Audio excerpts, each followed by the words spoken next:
എല്ലാം പാർട്ടി തീരുമാനിച്ച് ആ സമയത്ത് നിങ്ങളെ പാർട്ടി അറിയിക്കും. ഒന്നും പറയാം.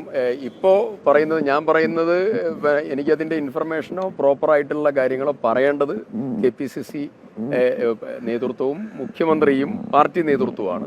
അവരതിനെക്കുറിച്ച് ചർച്ചകൾ നന്നായി മുന്നോട്ട് പോയി. ഏത് തീരാത്ത പ്രശ്നമുണ്ടെങ്കിലും അതൊക്കെ പരിഹരിക്കാൻ കഴിയുന്ന ഉജ്ജ്വലമായ നേതൃത്വമുണ്ട്. ആ നേതൃത്വത്തിൻ്റെ സക്രിയമായിട്ടുള്ള സമയം വിനിയോഗിച്ചുള്ള ഇടപെടൽ എല്ലാം ഫലം കാണും എന്ന് പൂർണ്ണമായും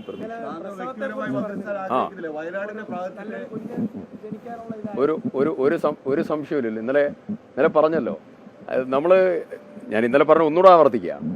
ഒരു സുഖപ്രസവം എന്ന് നമ്മൾ വളരെ പുഞ്ചിരിച്ചുകൊണ്ട് പറയും. ആ സുഖപ്രസവത്തിൻ്റെ മാതൃത്വം അനുഭവിക്കുന്ന വലിയ മനോവേദനയും ശാരീരിക വേദനയുണ്ട്. അതിൽ കുടുംബാംഗങ്ങൾ അനുഭവിക്കുന്ന വേദനയുണ്ട്. അത് കഴിഞ്ഞ് കുട്ടി ജനിക്കും. അതിൻ്റെ പ്രോസസ്സ് വളരെ കൃത്യമായി നടക്കും.